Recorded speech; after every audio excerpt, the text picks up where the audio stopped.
most primitive and extreme expression of the libel. Jewish noise, Nazi movies show, is too degenerate to prevail and should be totally excised from the German sonic world. To conclude, the music libel against the Jews was deeply entrenched in Christian theology and practice, prevailed in European culture for a long time, incarnating in various forms throughout the ages. Yet cultural forms are not predetermined. And since early modern times, various attempts have been made to transform or transcend the libel, for better or for worse. In the final analysis, the heterophonic nature of the old synagogal soundscape bespoke less disciplined, more democratic religious rituals of a community that, however oppressed, expressed its agony and joys in its own unique ways. I grew up in such a synagogue and have learned to love its sonorities, while also, with my German-born father and family, fell in love with the harmonious, both Christian and Jewish music. I learned that there is more than one form of beauty and expression. The clash is not inevitable. Indeed, the music libel against the Jews should awaken us all to listen to voices and noises of others around us. Here in Jerusalem, and you all know, we live in the midst of muezzins adhans, especially now, Ramadan, shofars blast in a few days, Elul, and tolling church bells, which call us daily and seasonally to lend our ears and hearts to the people who generate them and to their spiritual worlds. Thank you.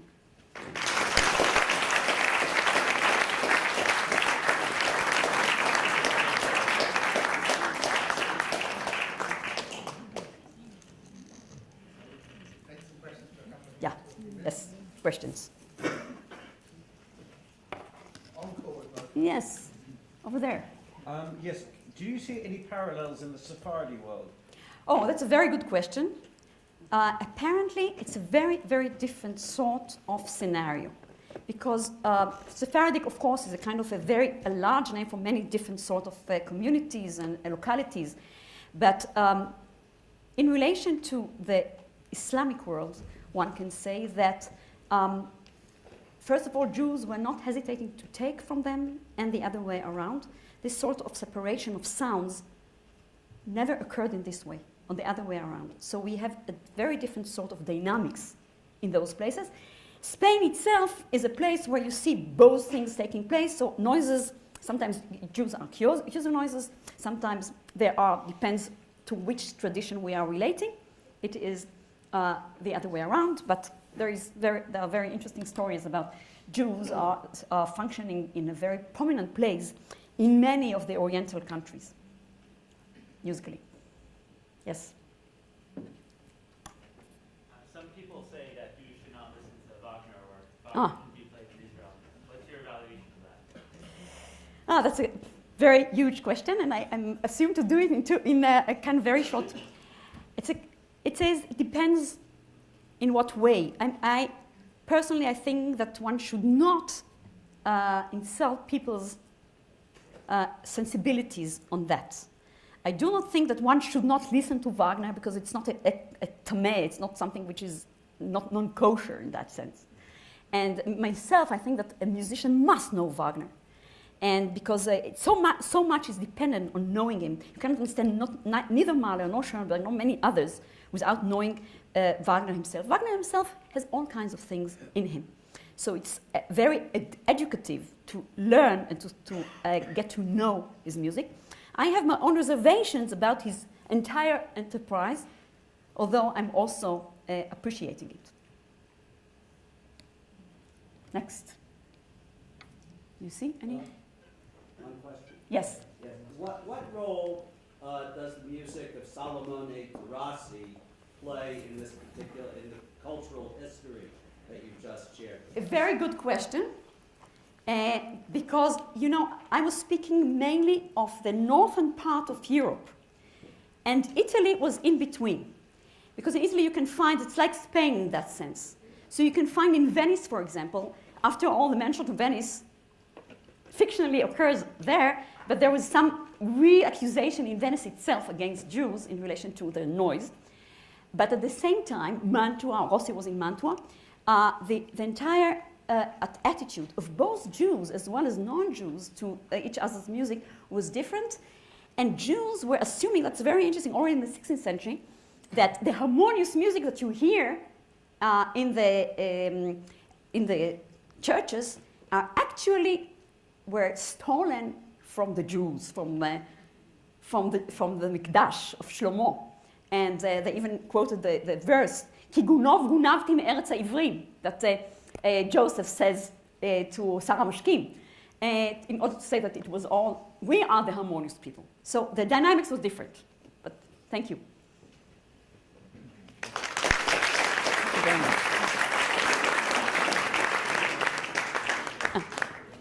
Diese Methode. Well,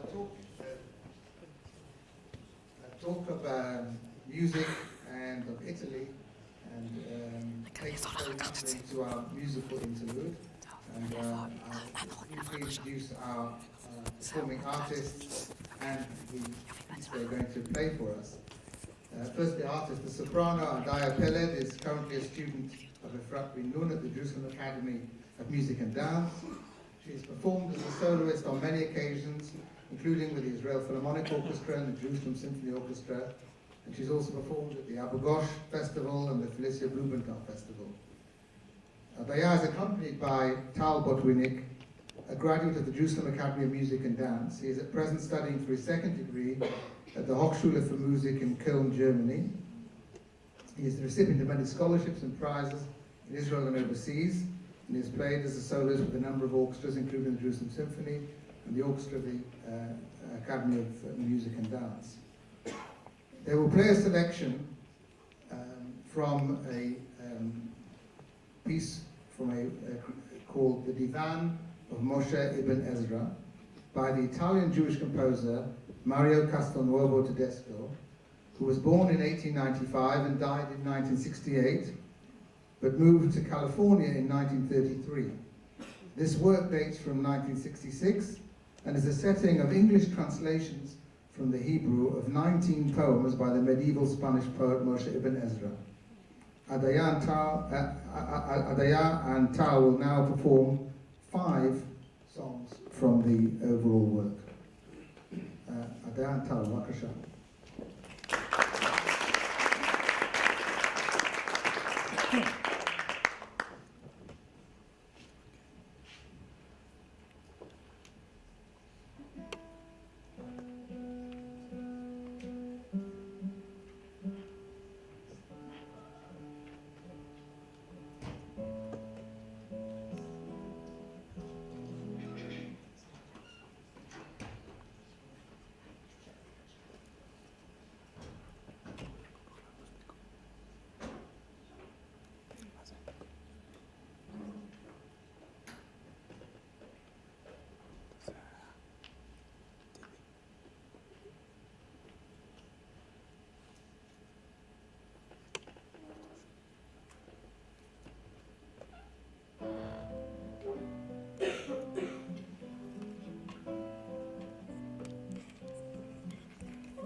exist without them, and the light of mine eyes be not with thee.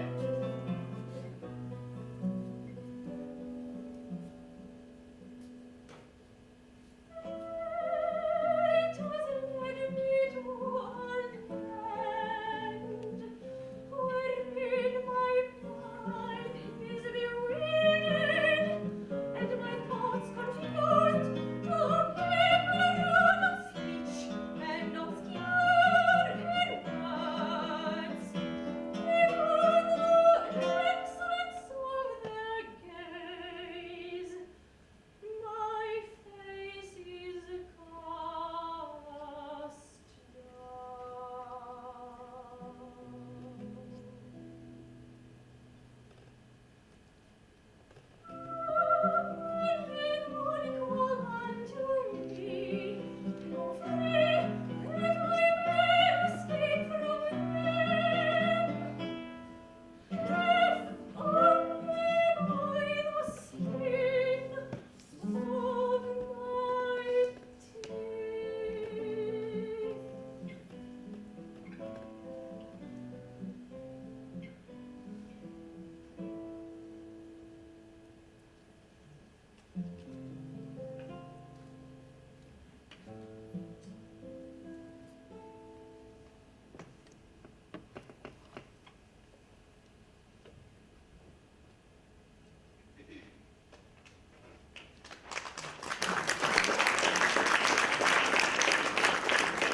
Clearly, Jewish culture used to be a lot more fun a while ago.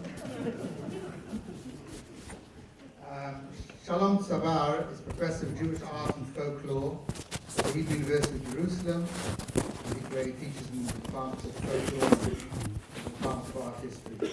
His teaching, research, and many publications concentrate on folk art, material culture, and ceremonies and customs of Jewish communities, and their relationships with the folk and visual cultures of the host societies in Christian Europe and the Islamic East.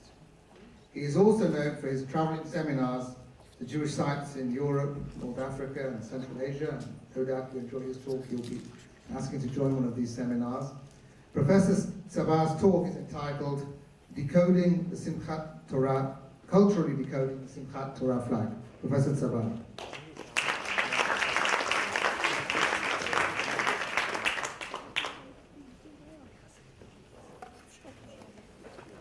Erev Tov, good evening.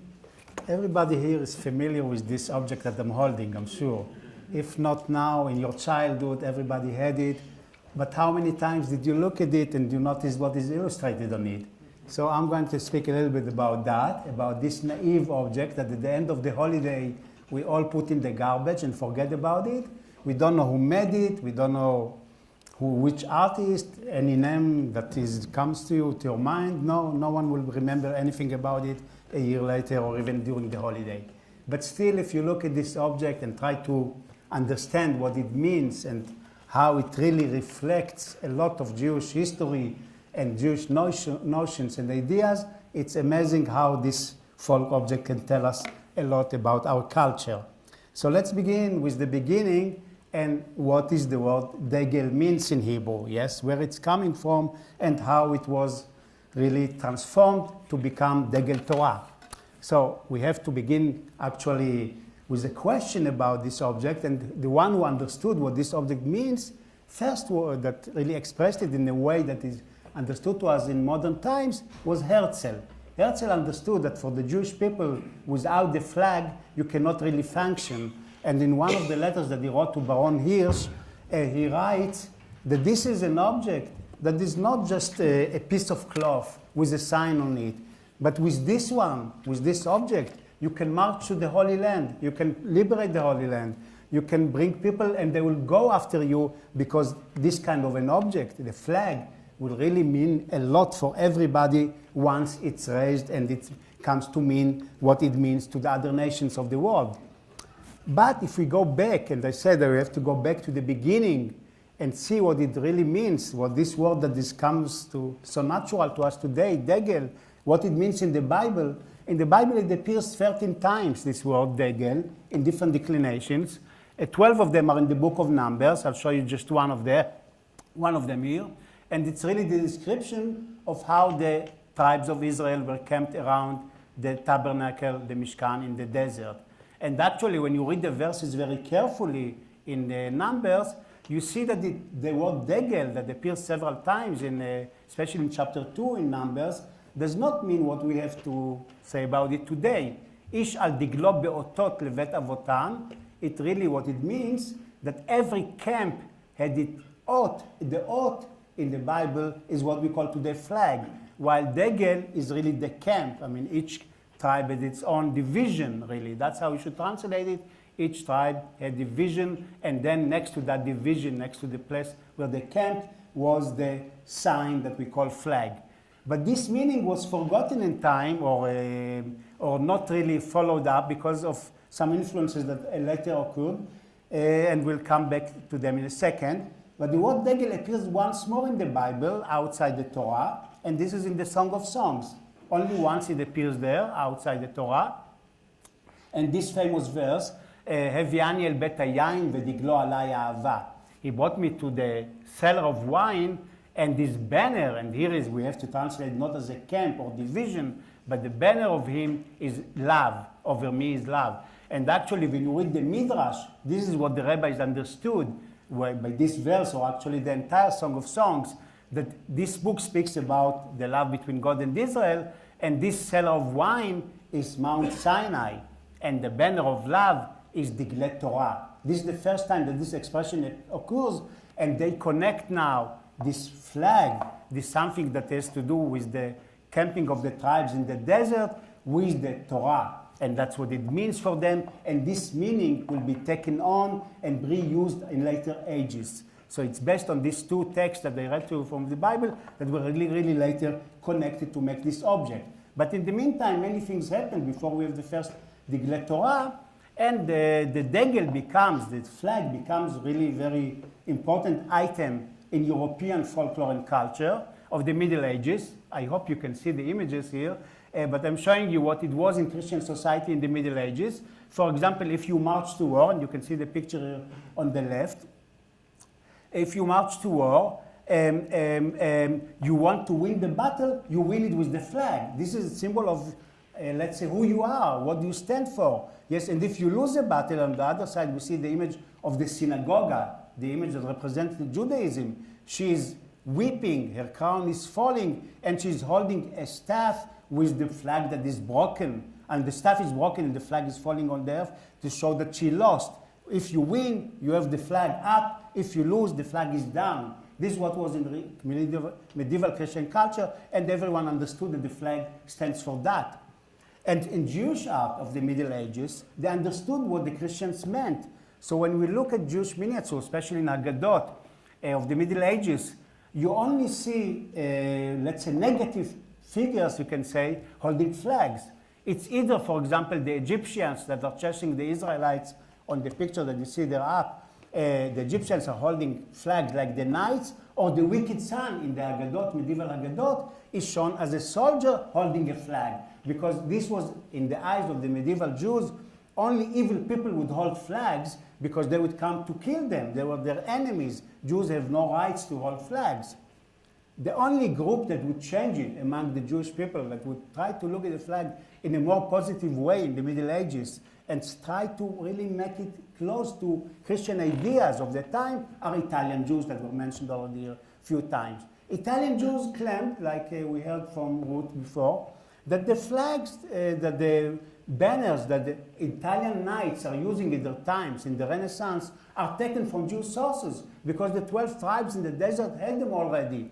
So we should adopt it back to us. And they call it degel, and they put on it the personal insignia. Yes, you can find it on ketubot, like the one I'm showing here on the left from Venice, or on printers, printer devices, and they call it degel. This is the degel. It's like the banner of the family who publishes this book or gets married at this time. They even went one step further, Italian Jews.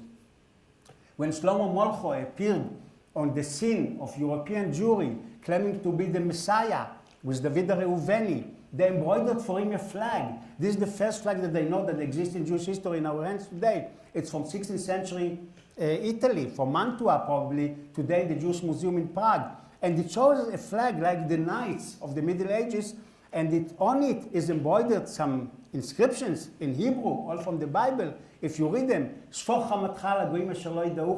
it's very clear for Italian Jews that with the flag you can take revenge of your enemies. And Shlomo Molcho himself, influenced by these ideas, when he signed his famous signature, you can see it on the upper screen there, his signature, one of the letters becomes the flag. Because for him, influenced by Italian ideas, Italian Jewish ideas, the flag can be victory, military victory. So this is introduction, always said now. Because now we pass to Eastern Europe. In Eastern Europe, they could not even understand this idea of Italian Jews that the degel means something you fight with. You fight with for what? You don't fight like Shlomo Molcho to win something, to kill people. No, if you fight in another name, in another, let's say, for another idea. And this is the idea of the Degel Torah that I mentioned before as the commentary to Shir HaShirim. And that's what East European Jews took this idea, and they made it even associated with soldiers who are children, because we are not speaking about real war. Yes, so this holiday of Simchat Torah, that is not biblical, that is not even Talmudic, became in the mind of East European Jews the holiday of the children, in which you pass the, let's say, what you should teach the next generation by the children. So they became the main heroes of this holiday. All the customs books that we have from the time would show us activities of children for this holiday because they are the main, let's say, heritage that should be carrying the tradition past the Simchat Torah, you can say, the tradition from this year to the next year. And one of the most central objects associated with that is this flag that was invented really for this purpose, using these ideas that I mentioned before. So, for example, we see on postcards, on illustrations that occur from, we don't have them before the 19th century, although the custom is mentioned much earlier, that this is now the custom that as the soldiers are marching to the war, the children are marching carrying these flags with them as if they are soldiers. But they are fighting not with swords or weapons. This is the flag of the Torah with which they are going to win the war. This was the idea that several East European rabbis mentioned. And so on the earliest flags that we have that survived only from the second half of the 19th century, this idea comes for very clearly. And we see the children are marching. Let me show you the next slide. And look at the bottom of this slide that shows Sisu v'simchu b'simchat Torah. We see 12 children, exactly 12. Each one is holding a flag, and they are marching as if they are soldiers. And on these flags, and this is the earliest testimonies that we have, and they come centuries earlier from the earliest flags that we have, it says that on these flags were written the names of the tribes. Degel Machane Yehuda, Degel Machane Ephraim. The names of the 12 tribes are written because these children are now marching as the 12 tribes of Israel. So the ideas of the books of Numbers and Shir HaShirim are united here to express a new idea, really. And so, I mean, we'll see many animals on these East European flags, and they are like heroic animals, but they're symbols of good qualities. Ratz Katzvi v'Gibor Ka'ari, to do the will of his Father in heaven. Or we see Moses and Aaron, of course, the most heroic figures, you can say, Keter Torah and Keter Teuna, are exemplified by these figures together with the animals. So these ideas, you can say, were very prominent in East European culture until something happened. And that thing that happened was Zionism. Totally unexpected, you can say, in the traditional shtetl world. But it did happen, and it gave a new notion to the meaning of flag and what it means. We speak about the second half of the 19th century, the spring of the nations, when every nation in Europe is looking for independence, for a new hymn, for a new hero, for everything new. And one of the new things that they're looking for is the flag. Yes, so everybody knows, I think, this painting by Delacroix on the left here that shows liberty leading the people, and we have the counterpart of the Zionist movement. Yes, I mean, we see Herzl speaking now about this angel that is holding the flag.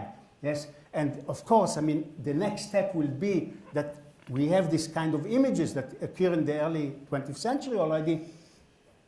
Jews carrying flags to fight.